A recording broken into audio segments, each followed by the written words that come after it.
সবচেয়ে বড় বাটপার হলো ইউনূস।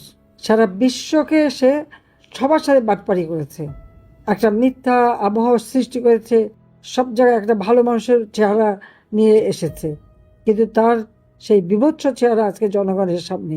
একের পর এক মিথ্যা কথা বলা ছাড়া তারা কিছুই করেনি। আর ইউনূসের এই বাটপার ইউনূসের ছত্রছায়ায় বিএনপি, জামাত আর ওই এনসিপি নামে কতগুলি যারা মানে কেউ ছাত্রলীগ করে গেছে, সে এটা যেন মনে হয় যেন কাকের বাসায় কোকিলের ছানা, সেইভাবেই এগুলি নিজেদের তৈরি করে এখন আওয়ামী লীগের নেতাকর্মীদেরকে অত্যাচার করে। আওয়ামী লীগ কে? আওয়ামী লীগ জনগণের সংগঠন। 1949 সালে আওয়ামী লীগ প্রতিষ্ঠা লাভ করেছে। ওরা যে এত নাচানাচি করে, ওরা কাদের দ্বারা তৈরি? জিয়াউর রহমান, বঙ্গবন্ধু শেখ মুজিবুর রহমান, বাংলাদেশের রাষ্ট্রপতি, তাকে নির্মমভাবে হত্যা করেছে খুনি মোস্তাক জিয়া।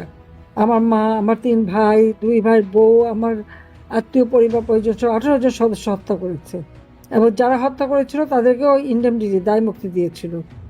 সেই খুনি জিয়া, তার পকেট থেকে বের হওয়া হলো বিএনপি। আর জামাত হচ্ছে যুদ্ধ অপরাধী।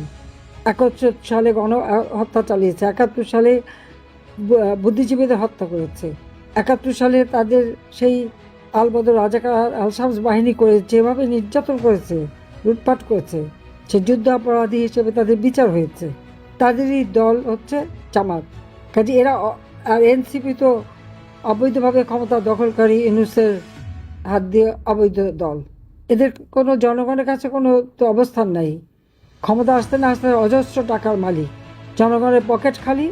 ওই ইউনূস, তারেক আর তাদের চালা চামুন্ডাদের পকেট ভারী।